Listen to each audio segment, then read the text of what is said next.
Hello दोस्तों, लाभ हानि का हमने जो कॉन्सेप्ट पढ़ाया था उसके बाद आज उसका कठिन प्रश्न लेकर आए हैं।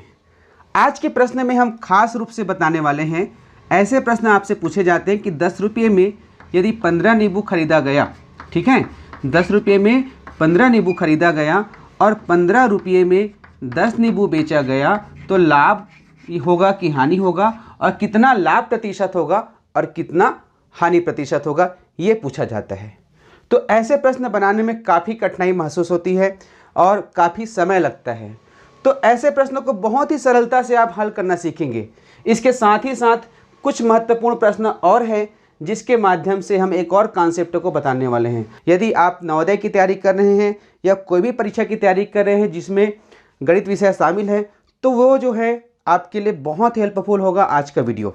तो आज इस वीडियो को आप लास्ट तक देखिए, आपके लिए बहुत ही हेल्पफुल है।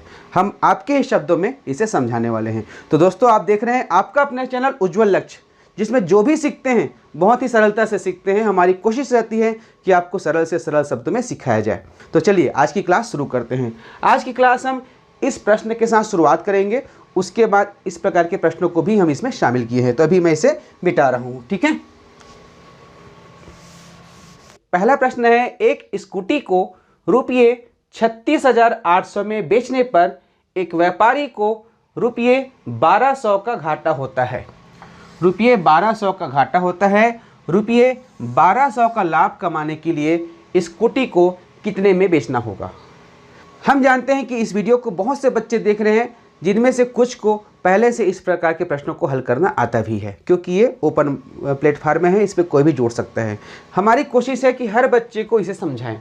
तो देखिए इसको किस प्रकार से आप हल करेंगे, ठीक है। देखो बच्चों, सबसे पहले आपको प्रश्न को समझना है कि प्रश्न में दिया क्या है। देखो प्रश्न में दिया है स्कूटी को रुपये 36,800 में बेचने पर, ठीक है, बेचने पर। तो बेचने पर अर्थात ये कौन सा मूल्य है? बेचने का मूल्य है, अर्थात विक्रय मूल्य है, ठीक है। स्कूटी का क्या है? ये विक्रय मूल्य है। विक्रय मूल्य कितना है? 36,800 रुपये, ठीक है। अब उसके बाद क्या कह रहा है कि 36,800 में बेचने पर रुपये 1200 का घाटा होता है। क्या होता है? घाटा होता है, अर्थात हानि होता है। क्लियर है? हानि कितना का हो रहा है? 1200 रुपये का। अब ये बताइए, रुपये 1200 का लाभ कमाने के लिए स्कूटी को कितने में बेचना होगा। तो इसे पता करने के लिए आपको क्या जानना जरूरी है? सोचिए। आपको यह जानना जरूरी है, सबसे पहले तो आपको यह जानना होगा कि वास्तव में आपने स्कूटी को कितना में खरीद कर लाया था। अभी तो ये बेचने का कीमत है, खरीदने का कीमत दिया है क्या? नहीं दिया है। तो सबसे पहले आपको खरीदने का कीमत ज्ञात करना होगा। अब यहाँ पर आप कंफ्यूज है कि इसे जोड़े कि घटाएं, कंफ्यूजन हो रहा है ना। तो देखिए क्या कह रहे हैं, 36,800 में बेचने पर घाटा होता है। घाटा होता है इसका मतलब क्या है? ज़्यादा में खरीद कर लाया था और कम में बेच रहा है। क्लियर है? घाटा हो रहा है मतलब क्रय मूल्य से ये कम है, जितना में खरीद के लाया था उससे कम है। क्लियर है? क्योंकि घाटा हो रहा है, हानि हो रहा है। अगर लाभ होता तो ये जितना में खरीद के लाया था उससे ज़्यादा है, लेकिन अभी यह घाटा हो रहा है, हानि हो रहा है। तो वो स्कूटी को जितने में खरीद के लाया था उससे यह कम है। तो कितना कम है? हमने इसके पहले पार्ट में आपको बताया है कि लाभ हानि में जो अमाउंट रहता है वो क्रय मूल्य और विक्रय मूल्य दोनों के बीच में डिफरेंट रहता है। तो आपको क्या करना है? कितना कम है? 1200 रुपये कम है, तो इसको आप जोड़ दीजिए, ठीक है, क्योंकि ये क्रय मूल्य से कम है। तो जब आप इसको जोड़ेंगे तो क्रय मूल्य मिल जाएगा। तो देखिए कितना हो जाएगा? 0 0 0 6 और 1 7 और 1 8, 38,000, ठीक है। अब 38,000 में वो स्कूटी को खरीद कर लाया था और उसके बाद 36,800 में बेचा, तो उसे 1200 रुपये का घाटा हुआ। क्लियर है? अब कह रहा है कि 1200 रुपये का लाभ कमाना है। तो लाभ कैसे कमाएगा भाई? जितना में खरीद के लाया था उससे ज़्यादा में बेचेगा तब तो लाभ कमाएगा ना, ठीक है। तब ये क्या हो गए हैं? ये हो गया है क्रय मूल्य, ठीक है। अब ये हो गया क्रय मूल्य। अब बोल रहा है कि इसमें लाभ कमाना है। कितना रुपया? 1200 रुपया। अब बताओ कितने में बेचेगा? तो कितने में बेचेगा इसके लिए इसको जोड़ेंगे कि घटाएंगे? यहाँ पर भी कन्फ्यूजन है, तो कन्फ्यूज मत होइए। देखिए, खरीद कर जितना में लाया है और लाभ कमा रहा है, इसका मतलब है जो बेचने का कीमत है वो इससे क्या होगा? क्या होगा? ज़्यादा होगा। क्लियर है? इससे क्या होगा? ज़्यादा होगा। तो ज़्यादा होगा अर्थात इसको जोड़ दीजिए, तो ये 0 0 2 9 और 3 39,200 रुपये में वो बेचेगा। अर्थात जिस स्कूटी को वो 36,800 रुपये बेच रहा था, उससे उसे 1200 रुपये का घाटा हो रहा था। यदि वह 39,200 में बेचेगा तो उसे 1200 का लाभ होगा। तो ऑप्शन में जब ये दिए रहेंगे तो इसे आप टिक कर लेंगे। तो देखिए, इसमें आपको क्या सीखने को मिला? इसमें आपको सीखने को मिला कि क्रय मूल्य यहाँ पे दिया नहीं है, केवल लाभ हानि दिया है और एक विक्रय मूल्य दिया है। उसके आधार पे एक सवाल को कैसे बनाएं। अब इसी प्रकार के एक और सवाल है जो प्रतिशत में है, उसको हल करते हैं। अब देखिए, इस प्रश्न को बिल्कुल पहले प्रश्न की तरह है, इसमें थोड़ा सा चेंजेस हुआ है। किसी सामान को रुपये 162 में बेचने पर एक आदमी को 10% की हानि होती है। उसे कितने रुपये में बेचा जाए कि 10% का लाभ हो? अब देखिए, हमने इसके पहले जो प्रश्न हल किया था उसमें हानि को और लाभ को रुपये में दिया था, जैसे 1200 रुपये दिया था। लेकिन यहाँ पर प्रतिशत में दिया है, 10% की हानि हो रही है, तो कितने में बेचा जाए कि 10% का लाभ हो? यह बहुत कठिन सवाल है, ठीक है। बहुत से बच्चे इसको हल नहीं कर पाते। देखिए, मैं बहुत आराम से आपको समझा रहा हूँ। देखिए क्या कह रहा है, रुपये 162 क्या चीज़ है पहले समझो। रुपये 162 में बेचने पर, अर्थात रुपये 162 जो है कौन सा मूल्य है? विक्रय मूल्य है, ठीक है। ये जो है विक्रय मूल्य है। अब यहाँ पर विक्रय मूल्य है अर्थात एसपी है, ठीक है। कई बच्चे इंग्लिश मीडियम वाले हैं तो आप यहाँ से समझ जाएंगे। अब 162 रुपये में बेचने पर उसे 10% की हानि होती है, तो आपको क्या करना होगा? सबसे पहले इसका क्या पता करना होगा? क्रय मूल्य। और जब प्रतिशत दिया रहता है तो क्रय मूल्य या विक्रय मूल्य ज्ञात करने का जो सूत्र होता है उसे अक्सर हम भूल जाते हैं। मैं भी भूल जाता हूँ। यदि आप मुझे अभी पूछोगे तो मुझे उतना याद नहीं है, क्योंकि जिस चीज़ को हम याद करते हैं उसे हम भूलते ज़रूर हैं, लेकिन जिस चीज़ को हम समझते हैं उसे हम भूलते नहीं हैं। तो देखिए, आपको क्या करना है, हमने इसके पहले जो वीडियो बताया था, जिस वीडियो में हमने इस प्रकार से प्रश्नों को, ये 2 प्रश्न शामिल है इसमें ना, हमने बताया था कि किसी सामान को इतना में बेचने पर 10% की हानि होती है तो उसका क्रय मूल्य कितना है। ये उसी प्रकार से प्रश्न है। तो सबसे पहले आपका फोकस किस में रहेगा? इस 10% की हानि में, पहला फोकस। अब देखो समझिए, 10% की हानि, 10% हानि, इसका अर्थ क्या है? अभी इसको कुछ देर के लिए आप भूल जाइए, ठीक है, इस पर हम बात नहीं कर रहे हैं। 10% की हानि का मतलब क्या है? यदि किसी वस्तु को हम 100 रुपये में खरीद कर लाते हैं, 100 रुपये में खरीद के लाते हैं तो बेचते हैं तो 10 रुपये का घाटा होगा, ठीक है। प्रतिशत हमेशा 100 में रहता है। तो जो वस्तु हम 100 रुपये में खरीद के ला रहे हैं उसे हमें 10 रुपये के घाटा में अर्थात 90 रुपये में बेचना होगा, 90 रुपये में बेचना होगा, ठीक है। क्लियर है? अब ये 100 रुपये क्या है? हम माने हैं कि ये जो है क्रय मूल्य है, ये माना क्रय मूल्य, और ये 90 रुपये क्या है? विक्रय मूल्य है, ठीक है। पहले सवाल में यहाँ से लेकर के यहाँ तक में, यहाँ से लेकर यहाँ तक में आपको क्या पता करना है? उस वस्तु का कौन सा मूल्य पता करना है? विक्रय मूल्य तो दिया हुआ है, क्रय मूल्य पता करना है। तो इसी आधार पे क्रय मूल्य आप बता लेंगे। देखिए, ये क्या है? क्रय मूल्य, ये क्या है? विक्रय मूल्य। हमें पता क्या करना है? क्रय मूल्य पता करना है। तो जिसे पता करना है, इसे पता करना है वास्तव में कितना है। ये 100 रुपये तो हम अभी माने हैं इस प्रतिशत के आधार पे, लेकिन वास्तव में क्रय मूल्य कितना है ये जानने के लिए इसको कैसे जमाएंगे? देखिए, चूंकि 90 विक्रय मूल्य है, तो क्रय मूल्य कितना है? तो क्रय मूल्य 100 रुपये। ठीक है, 90 रुपया विक्रय मूल्य है तो क्रय मूल्य जो है 100 रुपया। जिसे पूछा जाता है उसे हमेशा राइट साइड रखना है। यदि विक्रय मूल्य पूछा रहता तो ऐसे लिखते 100 रुपया क्रय मूल्य है तो विक्रय मूल्य 90 रुपया, लेकिन यहाँ पर क्रय मूल्य पता करना है। कन्फ्यूजन मत होइए ना, बिल्कुल ध्यान से देखिए। 90 रुपये विक्रय मूल्य है तो क्रय मूल्य 100 रुपया। 1 रुपया विक्रय मूल्य हो तो क्रय मूल्य कितना हो जाएगा? ये सब लिखने की जरूरत नहीं, आपको समझा रहा हूँ। ठीक है, आप समझ जाएंगे फिर डायरेक्ट लिख सकते हैं 100/90 रुपया। ठीक है, 1 रुपया विक्रय मूल्य है तो क्रय मूल्य 100/90 रुपया। तो 162 रुपया विक्रय मूल्य है, 162 रुपये विक्रय मूल्य है तो क्रय मूल्य कितना होगा? इसमें आपको 162 को गुणा कर देना है। तो आप जिस भी सूत्र से बना रहे होंगे आप उसी सूत्र में पहुंच गए, समझ रहे हैं। और यहाँ पे हम सूत्र का उपयोग नहीं किए हैं क्योंकि हम सूत्र को याद कर लेते हैं लेकिन भूल जाते हैं, इसलिए बेसिक रूप से समझिए।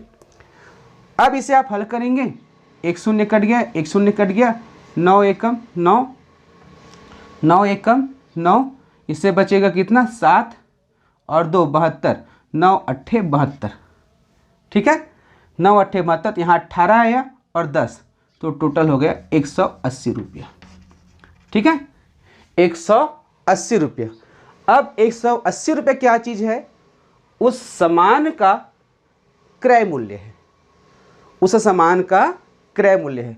अब 180 रुपये में 10% का लाभ कमाना है। तो आप जानते हैं कि लाभ या हानि हमेशा क्रय मूल्य के आधार पर निकलता है। तो जब क्रय मूल्य के आधार पर निकलता है और क्रय मूल्य हमें पता है 180 रुपया, तो 180 रुपया का आप सबसे पहले 10% निकाल दो, कितना हो जाएगा? ये हो जाएगा बट्टे में 100 हो जाएगा। ठीक है, 1 शून्य कट गया, 1 शून्य कट, सॉरी 2 शून्य नीचे और 1 शून्य 1 शून्य, कितना आया? 18 रुपया। तो 180 का 10% कितना हुआ? 18 रुपया। तो इसी 18 को आप 180 में जोड़ दो, कितना हो जाएगा? 98। तो इसका उत्तर जो है 198 रुपया होगा। क्लियर हुआ? इसका उत्तर कितना आया? 198 रुपया। ठीक है, इसकी आप प्रैक्टिस कीजिए, इसकी आप प्रैक्टिस करेंगे तो बिल्कुल ऐसे प्रश्नों को आप सरलता से बना लेंगे। क्लियर है? अब हम चलते हैं नींबू वाले और संतरे वाले सवाल पर। ठीक है, आप जब इस प्रकार के प्रश्नों का सामना करते हैं तो ऐसे प्रश्न काफ़ी कठिन लगते हैं, ऐसा हमने महसूस किया है क्योंकि आपने अनेक माध्यम से हमें कमेंट किए हैं। तो देखिए, इस प्रश्न में कहा गया है कि रमेश ने 5 रुपये में 6 की दर से नींबू खरीदा और 6 रुपये में 5 की दर से बेचा।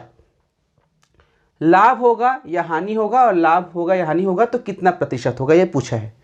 तो देखिए, रमेश क्या करता है, 5 रुपये लेकर जाता है और 6 नींबू खरीद कर आता है। देखिए, ये 6 नींबू हैं। ठीक है, अब उसके बाद 6 रुपये में 5 नींबू बेचता है। क्लियर है?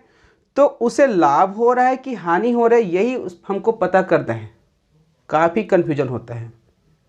इसके लिए आप क्या करते हैं, एक नींबू का क्रय मूल्य निकालते हैं और एक नींबू का विक्रय मूल्य निकालते हैं। उसके बाद आप देखते हैं कि कौन बड़ा है कौन छोटा है। तो यहाँ पर आप देखेंगे कि एक नींबू का जैसे मान लो ऐसा निकल गया, 1/2 निकल गया, 1/3 निकल गया।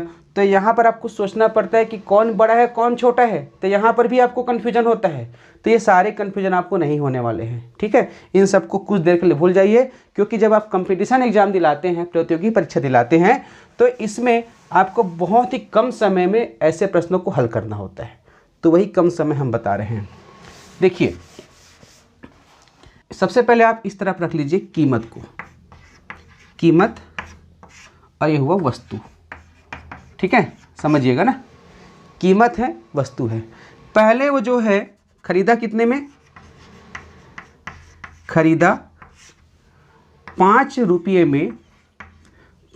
में 6 नींबू।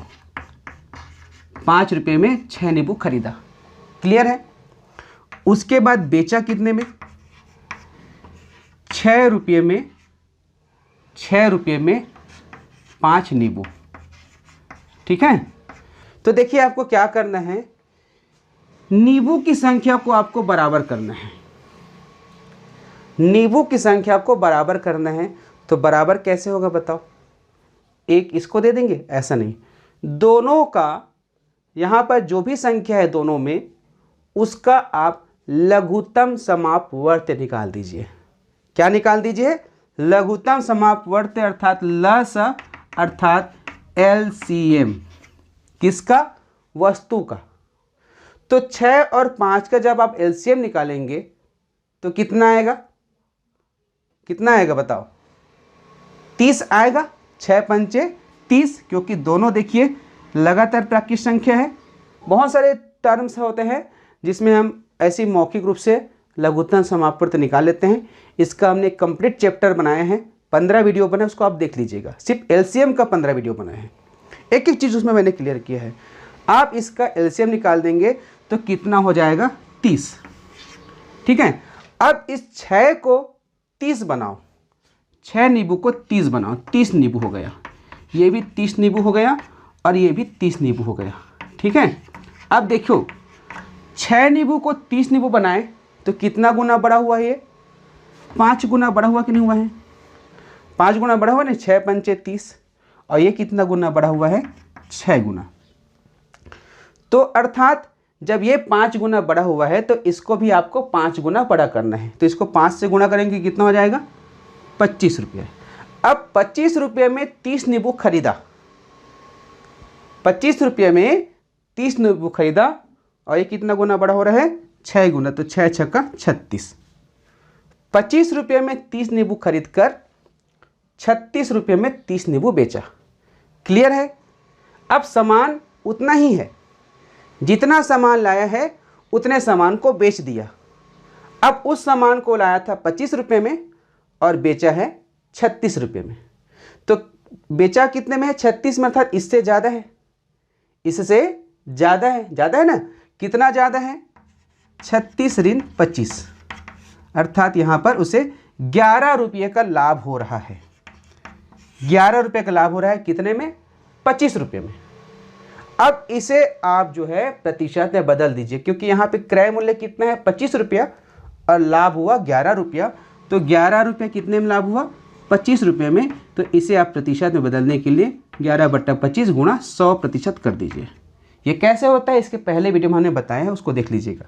अब 25 से कम, 25 चौक 100, 11 चौक 44, तो 44% क्या होगा? इसका लाभ होगा। समझ में आया? 44% इसका लाभ हुआ। अब हम क्या करते हैं, आपकी प्रैक्टिस के लिए इसी प्रश्न को थोड़ा सा बदलते हैं। अब रमेश जो है 10 रुपये में 15, 10 रुपये में 15 की दर से नींबू खरीदा और 15 रुपये में 10 की दर से बेचा। तो लाभ या हानि प्रतिशत, चलिए पता करें। बहुत सरल तरीके से बना पाओगे। 10 रुपये में 15 की दर से नींबू खरीदा और 15 रुपये में 10 की दर से बेचा, तो लाभ होगा कि हानि होगा, और कितना प्रतिशत लाभ हानि उसको बनाइए। चलिए फटाफट बनाइए। चलिए देख लीजिए कैसे बनाना है, मेरे साथ साथ आप देखते जाइए। यहाँ पर क्या है? कीमत। ठीक है। ये है वस्तु। खरीदा कितने में है? खरीदा है 10 रुपये में 15। बेचा कितने हैं? बेचा है 15 रुपये में 10 नींबू। ठीक है। यहीं से आप अनुमान मत लगाना, क्योंकि नींबू की संख्या या वस्तु की संख्या कम ज़्यादा हो रही है। सबसे पहले इसको बराबर कर दो। तो 15 और 10 का LCM कितना होता है? 10, 15। बड़ी संख्या 15 है, 15 कम 15, 15 में 30, 30 10 के पहाड़ा मारे, अर्थात इसका LCM कितना होगा? 30 होगा। तो देखो ये हो जाएगा 30। तो 30 इसको बनाने के लिए, इसको 30 बनाने के लिए इसको 2 गुना करेंगे तो ये 30 होगा। इसे 3 गुना करेंगे तब ये 30 होगा। ठीक है। इसे हमने क्या किया, 2 गुना किया, तो इसे भी हमको क्या करना पड़ेगा, 2 गुना करना पड़ेगा, अर्थात कितना हो जाएगा ये 20 रुपये। अब क्रय मूल्य कितना हो गया, 20 रुपया। इसे कितना करेंगे, 3 गुना, 15 तिया 45 रुपये। ठीक है। अब देखो क्रय मूल्य है 20, विक्रय मूल्य है 45, ज़्यादा कौन है, 45। हम अर्थात कम में खरीद के ज़्यादा में बेच रहे हैं, तो लाभ हुआ। कितना लाभ हुआ है, इसको हटा दीजिए, 5 2 25 रुपये लाभ हुआ है। कितने में, 20 रुपये में 25 रुपये लाभ हुआ है। तो आप क्या करेंगे, 25/20 गुणा 100, 25/20 गुणा 100, 20 से कम, 20 पंचे 100, अर्थात इसे 125% लाभ हो रहा है। ठीक है। तो इस प्रकार से आप ऐसे प्रश्नों को बनाएंगे। अब एक और खास प्रश्न जिसमें दर्जन वाले प्रश्न हैं, उसको कैसे बनाएंगे देखिए। कन्फ्यूजन होता है तो सारे कन्फ्यूजन वाले सवाल हम यहाँ पर रखे हुए हैं, वीडियो को लास्ट तक देखिएगा। ठीक है। अब इस प्रश्न को ध्यान से पढ़िए। राहुल ने 30 रुपये प्रति दर्जन के भाव से संतरे खरीदकर 20 रुपये में 10 के भाव से संतरे बेचे। लाभ या हानि प्रतिशत आपको बताना है। तो देखो अभी हमने जो प्रश्न इसके पहले बताया उसी प्रकार से ये भी प्रश्न है, लेकिन इसमें थोड़ा सा अंतर है, ज़्यादा अंतर नहीं है, सिर्फ थोड़ा सा अंतर है, उसको आपको समझना है।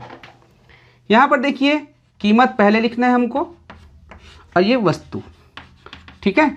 अब देखो खरीदा कितने में है, खरीदा है 30 रुपये में कितना वस्तु, बताओ। यहीं पे थोड़ा सा आपको समझना है कि 30 रुपये में कितना वस्तु खरीदा है। 30 रुपये प्रति दर्जन के भाव से, ठीक है, 30 रुपये प्रति दर्जन के भाव से, अर्थात एक दर्जन का जो कीमत है 30 रुपये है, और एक दर्जन में कितना होता है बताओ, 12 होता है। 12 वस्तु एक दर्जन। ठीक है। अब जो खरीदा है सामान, संतरा जो खरीदा है 30 रुपये में 12 के दर से, और बेचा है 20 रुपये में 10। अब बताओ लाभ हुआ कि हानि हुआ। क्या करेंगे आप, वस्तु की संख्या को बराबर करेंगे, है कि नहीं। तो यहाँ पर देखिए 12 और 10 दोनों का जब आप एलसीएम निकालेंगे तो कितना होगा। जब आप एलसीएम निकालते तो आपको ज्ञात है कि जो बड़ी संख्या है उसी का पहाड़ा पढ़ते हैं। 12 दूनी 24, 12 तिया 36, 12 चौक 48, 12 पंचे 60। 60 जो है 10 के पहाड़े में भी आता है। इस प्रकार से इसका जो एलसीएम है दोनों का 60 हुआ।